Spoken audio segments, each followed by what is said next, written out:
Hello, everyone, and welcome to another Chess Lifestyle daily training episode.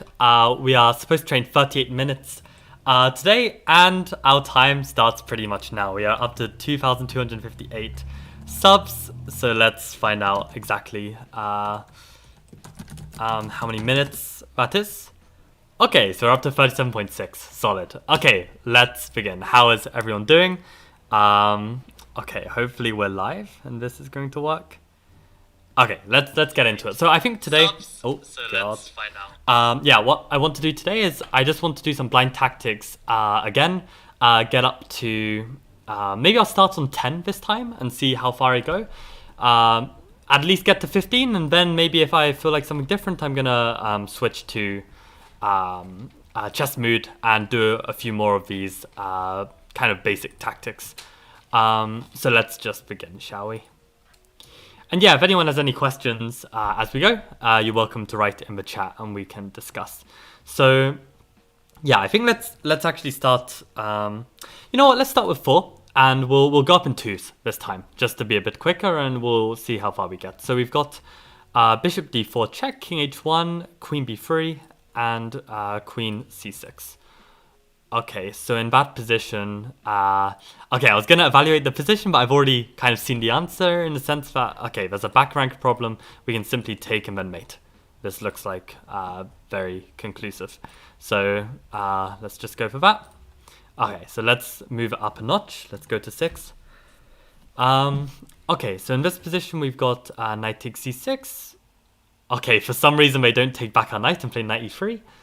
We go knight e7 check, king h8, knight d6, and bishop a6. So super weird position. So I guess the thing is with Lee Study, like, you know, sometimes they whip out weird kind of moves. It's probably just like some kind of software that generates the puzzles. So, okay, not all the moves are completely normal. But in any case, we've got a knight on d6, a knight on e7, and the king's on h8, right? And we've got this rook on d1. So it jumps out that, okay, if we can somehow distract this rook or deflect this rook, then we can deliver some kind of mate. So we can go knight f7, rook takes, and rook d8, and this should be mate. So, and we take, and that's mate. Okay, let's move up to 8. I've actually got a league match tonight, so being sharp is going to be particularly useful. So it's the first time I'm playing classical in quite a while, but should be interesting. So okay, we've got rook h5, king h2, rook dd5, c4, knight takes d4, cd5, rook h3, king h3. And here it is black's turn to play.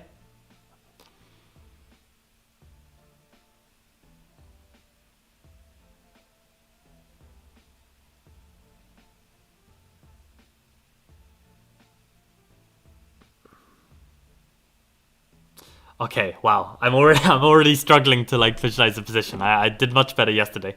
Okay, I'll let you guys try and think. Yeah, if you come up with the answer in chat as well, you're welcome to say. So,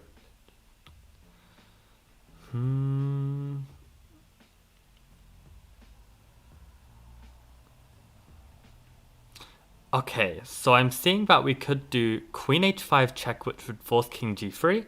We can then go knight f5 check, which would force king f4. And do we have something there?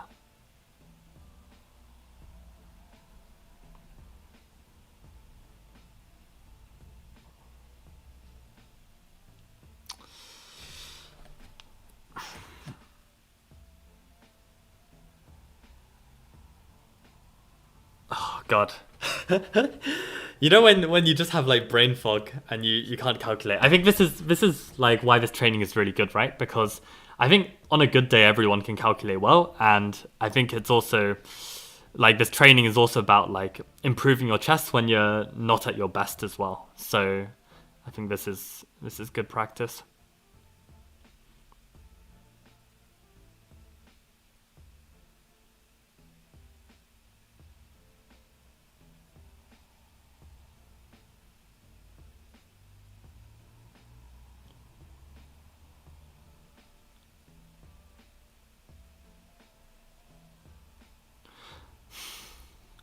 So If I'm not mistaken, the king is on h3, and I've got a knight on d4, and I've got a queen on g6, and my rook has been taken. So really with just these pieces, I'm supposed to find something. So I'd be really shocked if it's not this move, because whatever moves makes sense. I guess maybe queen f5 could be an idea. Given that on g4, maybe we can give a check on f3. But okay, they can always go king h2, and it feels like they're running away. So I feel like it has to be this, forcing king g3. Oh, knight e2. Oh my. I did not have that as a candidate. Wow. Okay, well, that was good. I did not see this move, knight e2, so that's nice. Okay, let's move up to 10. Okay, so this is c3, knight b5, queen g5, bishop d7, retreating from our queen, rook takes f7, rook takes f7, queen takes g6, queen f2, bishop h6, revealing a defense on our back rank, and then queen f6, and it's white to play.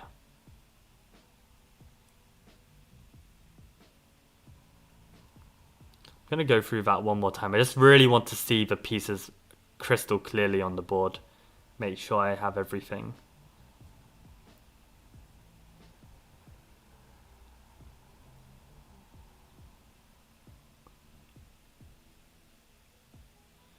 Okay, I think it's simply a checkmate in 2, because we've got a bishop on h6. Our bishop and queen are on this diagonal. There's a black rook on f7, right? So we can basically play queen h7 check. The king moves, and we can go checkmate. So, okay, actually one thing I'm doing, which I should probably not be doing, is I'm just solving the exercises based on like spotting the checkmate pattern, which is fine, of course, but I want to see if I can like evaluate the position at that moment as well, like properly count the pieces, make sure that I'm visualizing perfectly. So let's do that from now on. But I think, yeah, we're just going to give a check and then give a mate. Okay, so let's do 12. Okay, so without evaluating the position, let's evaluate at the end to make it harder. We're going to go rook f6 check, king h5, rook f1, king h6, rook f6 check, king g7, rook f7 check, king g8, rook f5, rook e7, rook takes g5 check, king h8. So in our final position, basically we've won a pawn. The black rook has moved to e7. Our rook is now on g5. The black king is on h8. We still have 2 knights very close to the king. We're an exchange down and 2 pawns down, but not that it matters because black's king is very weak. So what is the way? It looks to me that knight f6 could be a brink mate, because knight f6 is threatening rook g8 mate. Even if black tries to make an escape by pushing the h-pawn, rook g8 is still mate. And the point is that if black tries to block the rook with rook g7, then white can play knight f7 with mate. So for anyone that's not seeing this, my white rook is here. This black rook is on this square. So I'm suggesting we play knight f6 to threaten this move.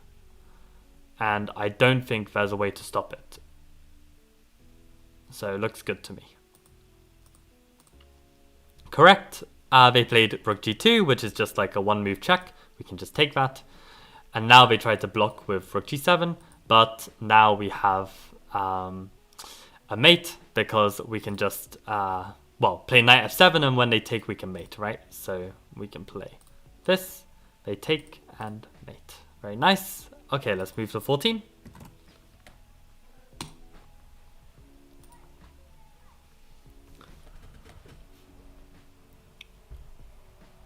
Okay, so we've got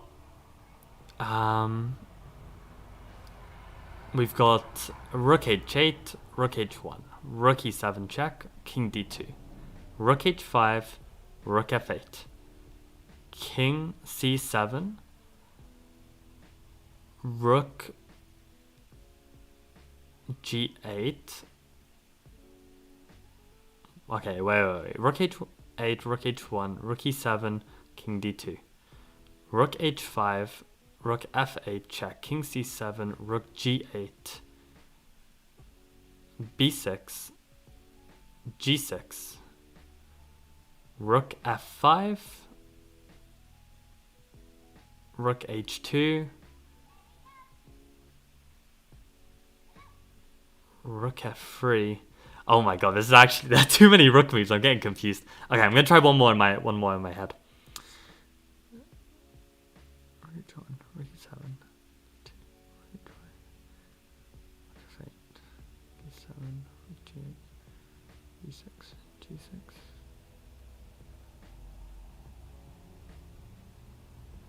f5, rook h2, f3, g7. Okay, so, oh god.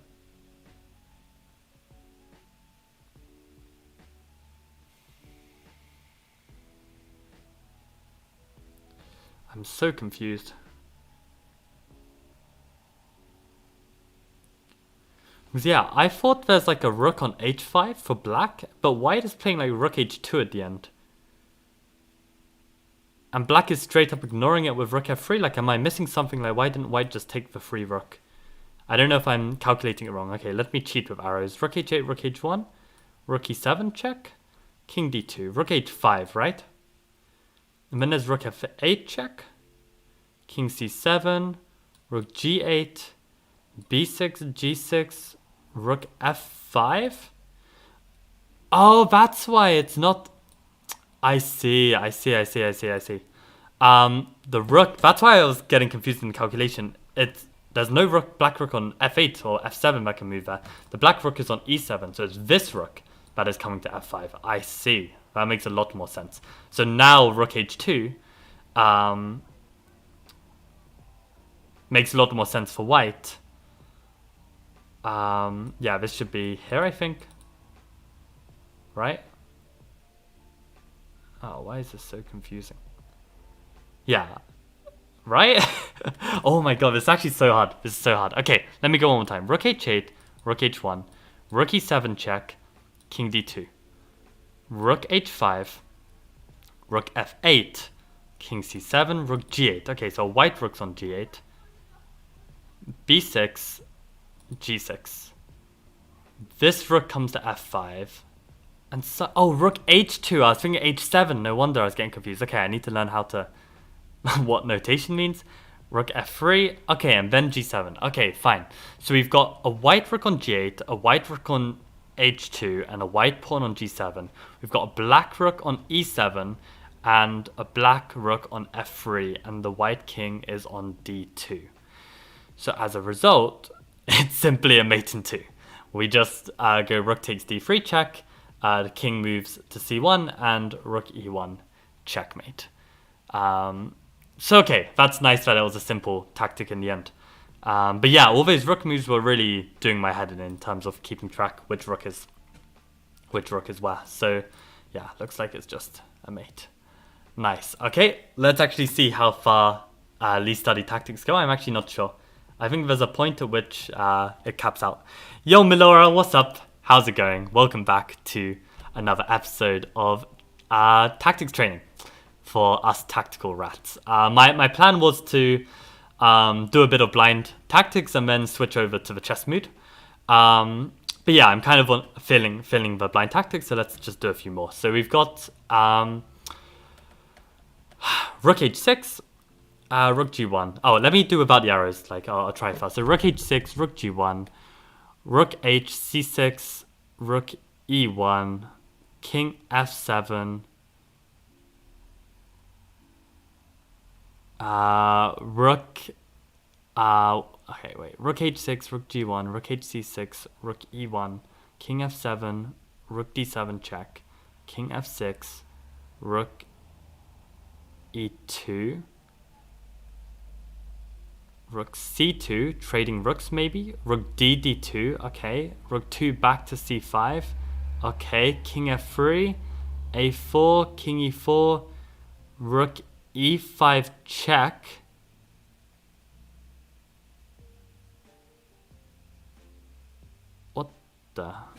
I feel like the king is on e4 and rook e5 check just hangs a rook. But instead he just goes king d4. So what am I missing? Why is this not hanging a rook? Oh, for God's sake. Okay, rook h6, rook g1, rook c6, right? The rook is on c6. Rook e1, king f7, rook d7 check, king f6. The black king's on f6, okay? Rook e2, rook c2, rook dd2, rook 2c5, king f3, a4, king e4, rook e5 check, king d4. Okay, so to my understanding, there's a white rook here, a white rook here, a white king on d4, a black king on f6. We've just given a check on c5 with our rook, and we have another rook on c6, and we've got a black pawn on a4. So it's asking us black to play and win there. So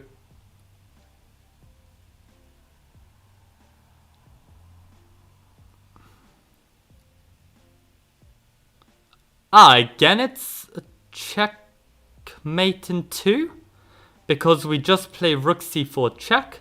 We're controlling this, we're controlling that. We're controlling this, we're controlling that. So it means when we play rook c4 check, they have to go king d3, and then simply rook e4 is checkmate. Like, there's a white rook on e2. So I'm pretty sure this is just mate. Wait, the rook is on c6, sorry. The rook is on c6, we give check, and then mate. Okay, nice. What is the site? The site is called leestudy.org. Yeah, better without the arrows.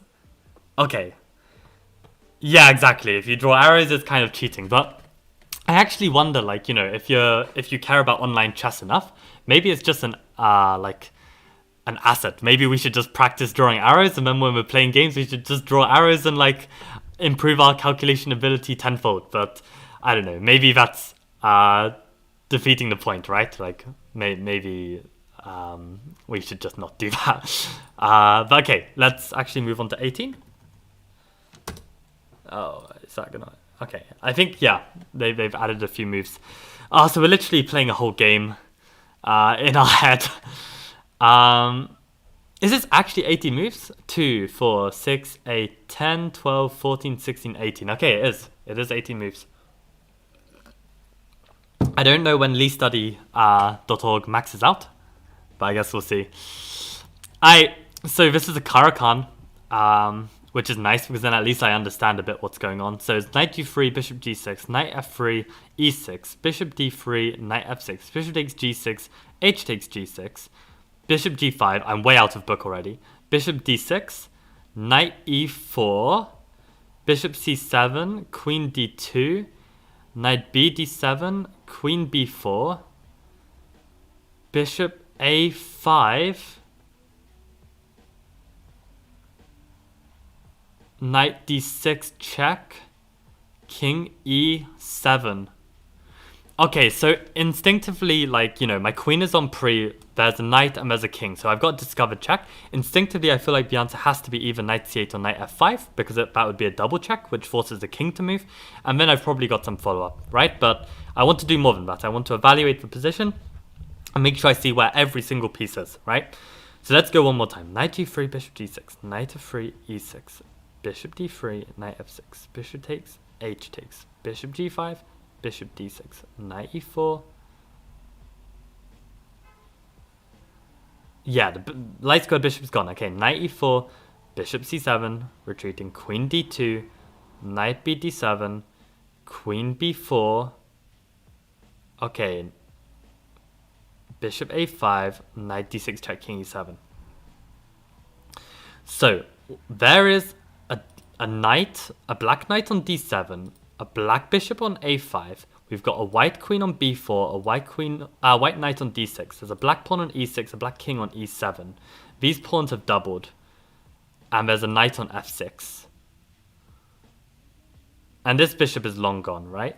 So if we were to go knight f5 double check, this would force king e8, in which we could go knight takes g7, checkmate.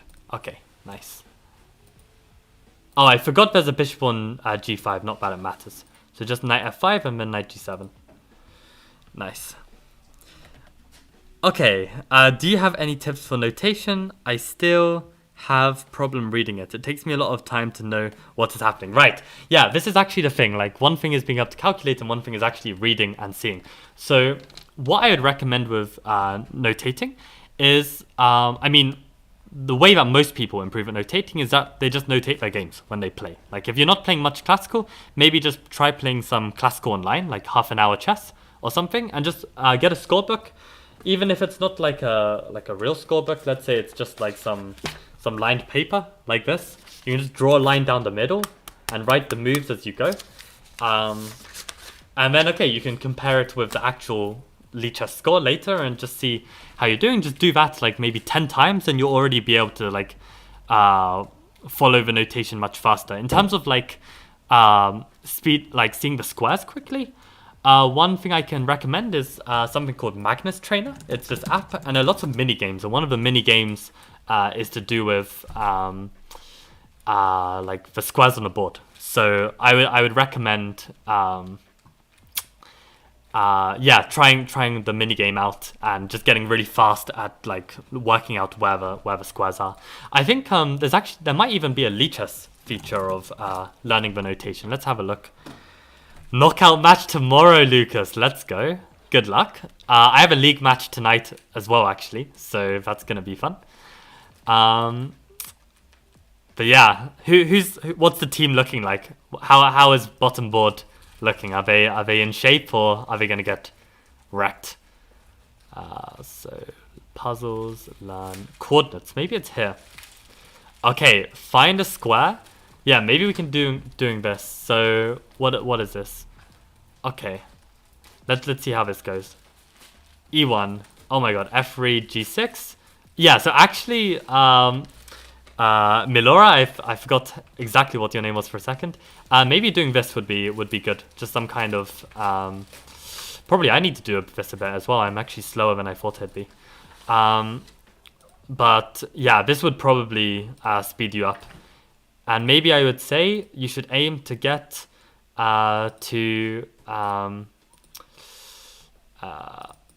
okay, maybe aim to beat 25, because if you can beat 25, then you're faster than me, and I feel like my understanding of like where the squares are is probably good enough.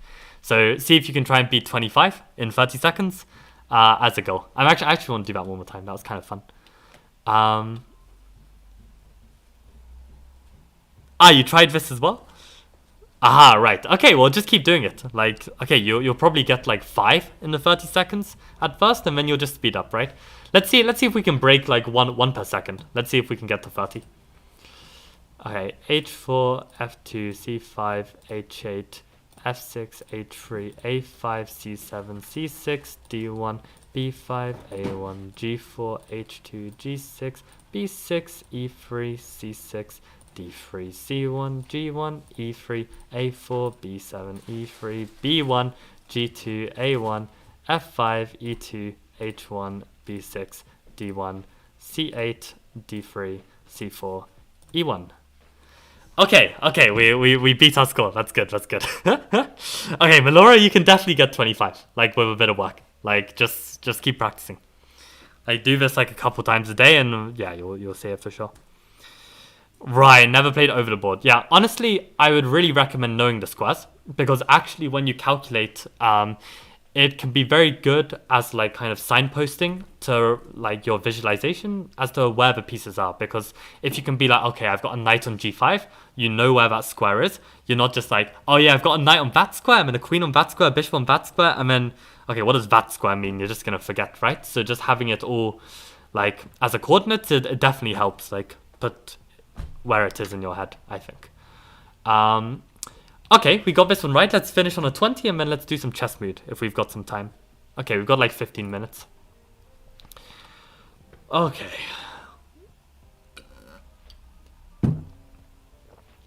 Okay. So we've got A3, knight C5, bishop C2, bishop D7, queen D2, knight E6, bishop H6, D5. Bishop takes G7, king takes G7, D4, D takes E4, D takes E5, E takes f3, e takes f6 check, king takes f6, queen h6, queen f4, queen takes h7, knight g5. Okay. Okay.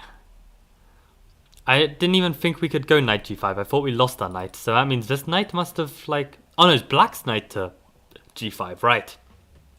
I completely forgot that. I guess that was some maneuver. Yeah, knight c5, knight e6 to knight g5. Okay. So... Alright, let me try and remember where all the pieces are again. Like, yeah, it's too difficult to keep it. So let's go on with that. a3, knight c5, bishop c2, bishop g7, queen d2, knight e6, bishop h6, d5, bishop g7, king g7, d4, d4, d5, e takes f3, e takes f6, king takes f6, queen h6, queen f4, queen takes h7, knight g5. Yeah, first time I didn't even see the queen takes h7 move. Okay, so we've got a bishop on c2, we've pushed this pawn forward. There's a black queen on f4, we've got a queen on h2, they've got a knight on g5. The black king is on f6. We've lost this knight already.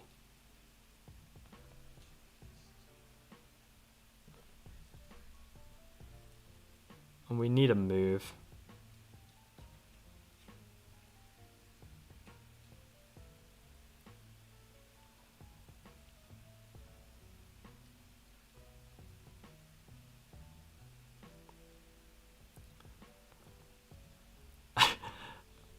This is like a really bad excuse, but the Zelda music is actually too good to like focus. Like I didn't realize so many of these tracks are Zelda. Like I feel like I recognize some.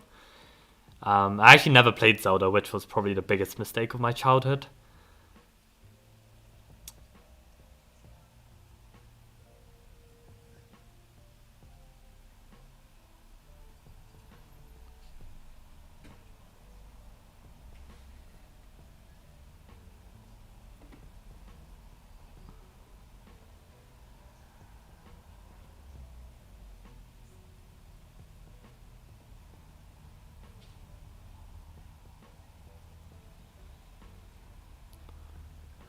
Oh, what the hell? What the hell is this?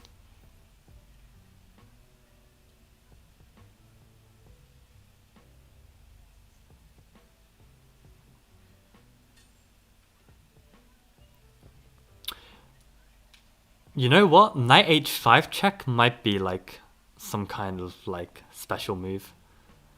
Because there's a fork on the king and queen. I know our queen is attacked. Does it achieve anything? I feel like if the king were to run to e6, which I believe is its only square, we can go like queen takes g6. Oh wait, is there a pawn on f7 still actually? I think there is. So probably that's not so good.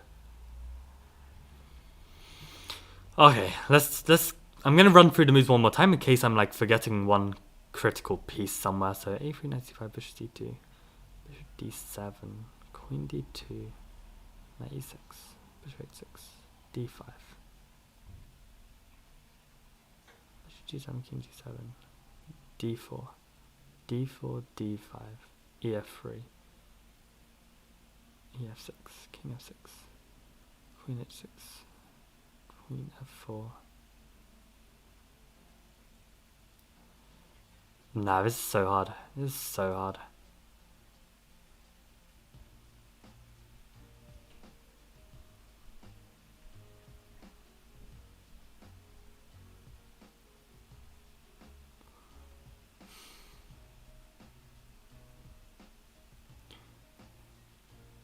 I feel like if I didn't have this e4 pawn, maybe life would be easier.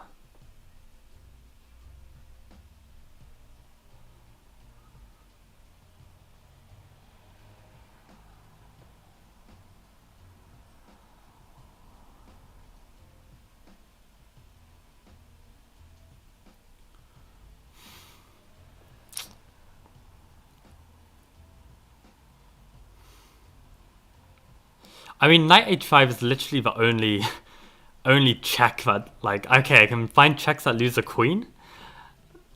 knight h5 check might just lose a knight. So that's like the best move I've gotten by comparison.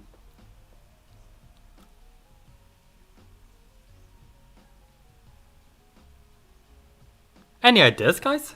Any ideas? Like, I literally haven't a clue. I literally haven't a clue for this one.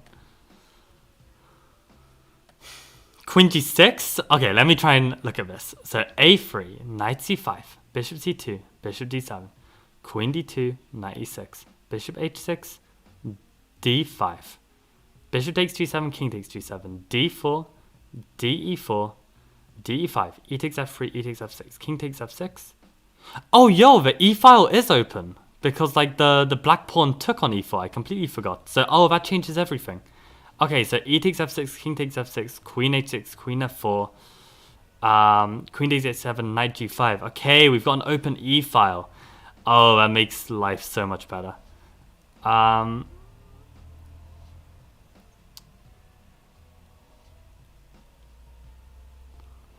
In that case,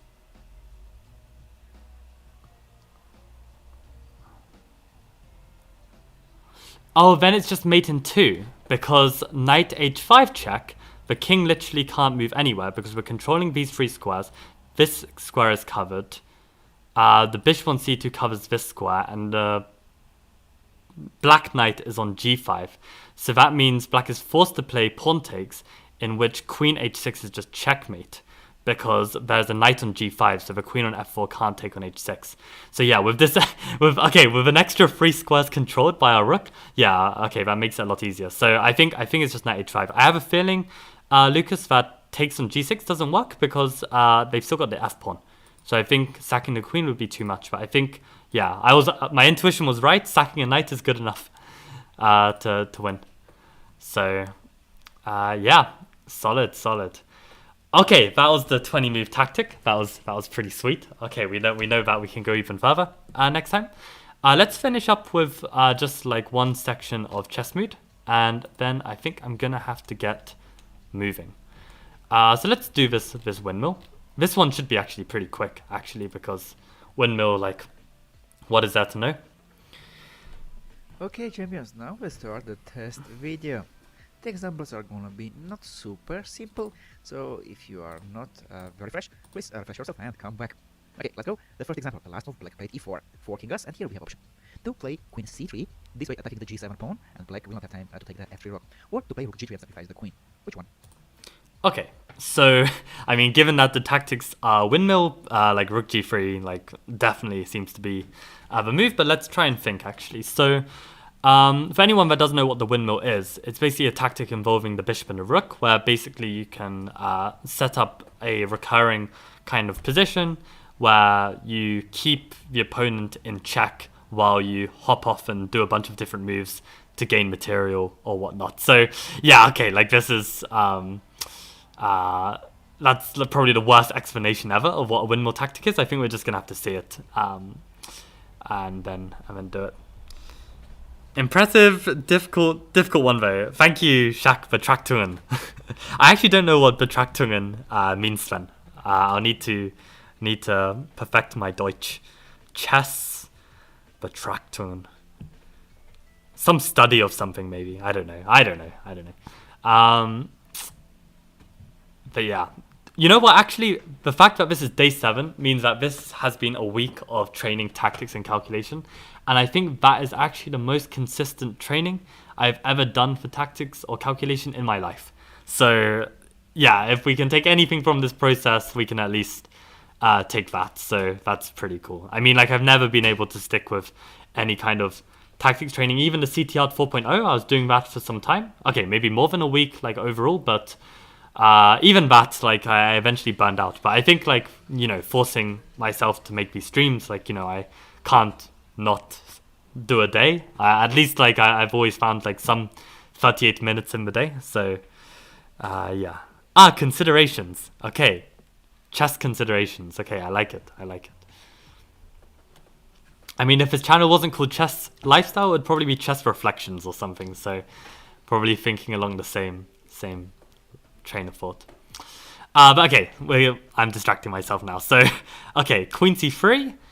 Sure, if they take the rook, we've got mate in 1, but what else can they do? Okay, they can always move the knight back to f5, and once we move the rook to safety, then the game continues, material is equal. Maybe black needs to be careful of white playing g4, but then already black has the time to play f6 or something, so I think they can completely shut down the attack and we don't achieve anything. But if we take on g3, firstly we must look, okay, let's say they take the queen, we go rook takes g7 check, king h8 is played, and then I guess we've got some windmill, right? So we can go like rook takes f7 check, king g8, rook back to g7 check, king h8, and then maybe rook c7 check, the king goes back to g8, and then maybe we can take the queen on c5. I don't know if we've achieved enough with this windmill. And they take back on c5, and what have we won? Actually, I think we've just lost an exchange for a pawn. So that's probably not good enough. Maybe I need to revise some windmill tactics, actually. Maybe I'm not seeing the point. So rook g3, pawn takes d3, rook takes g7, king h8. Rook takes f7 check, king g8, rook g7 check, king h8. Maybe we should move along the g file, right? So maybe if we play something like, I don't know, maybe like rook g6 check, then wherever they block on the diagonal, like d4, e5, or f6, we just take the bishop with mate. So it looks like we need to take the f-pawn first to avoid like f6 being a defense, go back to g7 and then checkmate. So, okay, that's nice. So if we go rook g3, they can't take the queen. If they play like g6 or something, then we can always still play queen c3 and we're a piece up. So yeah, rook g3 has to be it. Please pause something. Okay, if you play your queen c3 threatening queen g7 mate and also threatening to take the g3 knight, black can play knight f5, defending the g7 pawn, and now we need to make a move with our rook. But in the initial position, if you say rook g3 is a great move, you are correct. This is a great move. After g3, we take rook g7, king h8, and now windmill starts. How to continue? Well, it would be cool to play rook g6 and mate opponent, but black can play f6. So at first, we take the upcoming defender, f7, king g8, rook g7, king h8, and now anywhere on the g line except the g8 square, because black can take it. Rook right. G6, rook g5, rook g4, so yeah, my intuition to go for c7 was probably wrong. Like I should be looking out for this checkmate theme first, right? Like checkmate before winning a queen. So that's good that we're doing these just to tune my intuition a bit better. Did you ever do the woodpecker method in the past? Yes, I actually tried to do it like 2 or 3 times, like the full cycle where you're documenting like your results. I would always complete all the easy ones, some of the middle level ones, and then I'd just like get busy and then I wouldn't be able to do it. So I think it's for people, like if you've really got no other commitments, like maybe if you're in school or something and like, you know, school is a breeze and you're just killing time, then like something to do in the summer holidays could be really nice. But if you're someone like with other commitments and things that pop up, like, okay, I think maybe it's easier to do something like what I'm doing with like 38 minutes of streaming a day than it is to actually like follow the woodpecker method, because it's almost like, I don't know, something about it is just harder to stick to. Like, you've got to be like in the right frame of mind to like just chug away at all these tactics, like one after the other. But yeah, I guess if you're disciplined enough, you can probably do it. I know it's worked out really nicely for a couple of my friends who like literally just instantly gained 100, 200 points online just after doing that. And actually, interestingly, they both said that like level went down again after like months of not doing it, but like soon after they did it, like they were just so sharp that their like online blitz and stuff was just like peaking after that. So yeah, probably worth doing if you've got the discipline to like follow through with it as well, and only then resign. So now, but the rook g3, we want again. The next one, it's a white to move. What do you think about pushing the d4 pawn on the d5, taking the queen, and also opening the bishop on c3? Is it a good move or not? Okay, is this a good move or not? Well, we are definitely opening up the bishop and our rook. Yes, they can take our queen. But how does that go? So let's say we push d5, they take our queen. We take on g7 check, they go king g8. The issue, if we just move back to f6 or something, they can block with the knight. But if we take the knight, well, obviously they can't block. So we take the knight with check, black is forced to go back to h8. Now we go bishop g7 check, king g8, and go bishop f6. And that means king f8 is then forced. But do we have a follow-up there? So I'm looking at d5. They take the queen. We go check, king here, check, king here, check, king here. And then we need a good square for our bishop, I guess.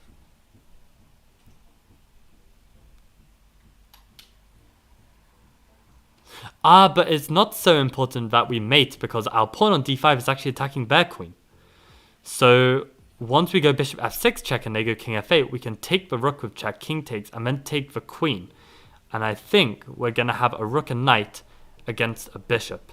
So the windmill has worked out. I'm also wondering, actually, just out of curiosity, why like pawn d5 takes the queen, we take their queen. Why that isn't just also like winning, because it looks like we're hitting the bishop and they have to deal with the threat on g7. But I guess it's not as winning because with the windmill you actually have a whole rook up at the end, not just a piece up, and I think you also trade more pieces, so that's probably why. Okay, d5 is a great move because now we take the queen on the g7 pawn and the black takes the queen. They play bishop g7 check, king h8, bishop h6 discard with check, king h8, bishop g7 check, king g8, bishop f6 check. With the check we take the rook, and after king e7, this is finally taking the queen, and here we are rook up. So okay, that was perfect. Great move. You did a great job. The last example, it's white to move out to continue. Okay, and something about Laszlo Polgar, the 5334. Yeah, right. I've heard of the book. I don't know if I've ever looked into it, but yeah, probably it's good. Like, yeah, if you do 5,000 tactics, you're definitely going to be better at tactics. So yeah, can't go too wrong with that. And yeah, like when you reach 2,000 online, I think Woodpecker is probably a good one to do. Absolutely. Yeah, let's do this last one. So Continue. If you are watching the previous examples carefully, you should be able to find the answer. okay. So I don't know why this just jumped out at me. Like maybe this is some famous game, but queen h5. Just threatening mate. Okay, you can't defend it with knight f6. You just chop the knight. They can take your queen and you still get this rook g3. But if queen h5 they take immediately and we play rook g3 check, I guess they can block with knight g7, but then we can go rook takes g7 check, king h8, and we can take on f6 check, king g8, rook back to g7 check, king h8, and then mate. Oh, it's not quite mate because the bishop got blocked, so we have to take on e7 check. Oh, this is a nice one. King g8, rook back to g7 check, king h8, rook back, taking d7 check because why not? And then after king g8, we go back to rook g7 check, king h8, rook g6 check, and they have to block rook f6, and then just bishop takes f6 as mate.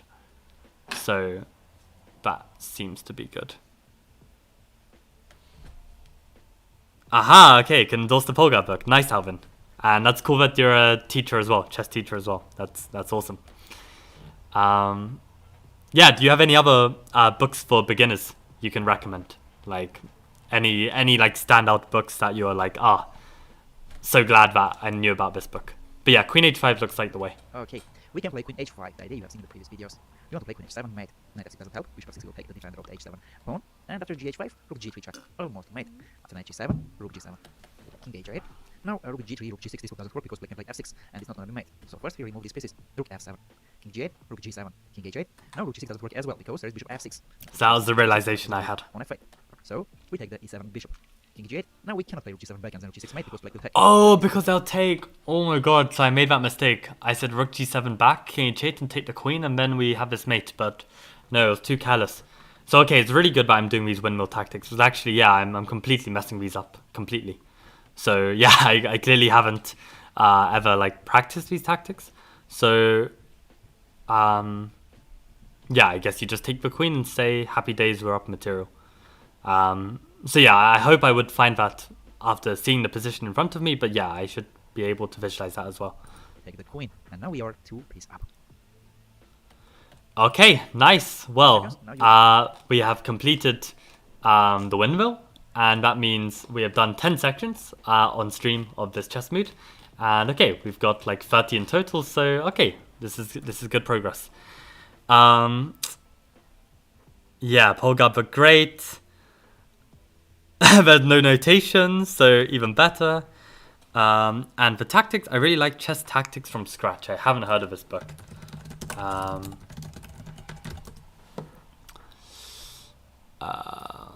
Oh, why am I looking on images? Let's just go with this. Ah, interesting.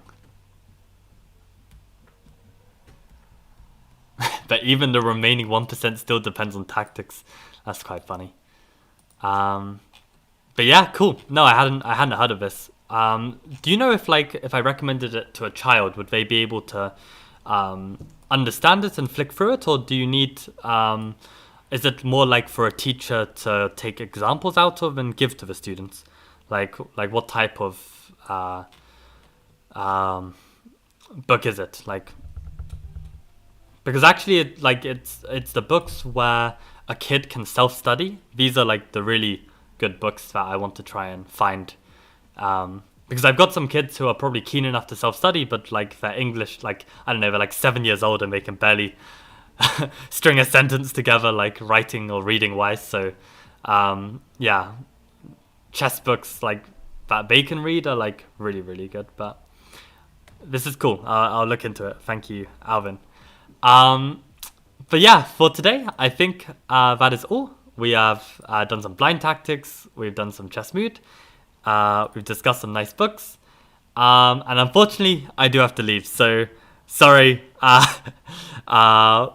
Alvin, if I didn't get your response. Okay, 5334 doesn't even have words. Okay, amazing. Maybe that's the book. I read it myself when I was 13 with about 1300 rating. Okay, cool. Yeah, I'll look into both then if I need extra resources for my students. But okay, thank you for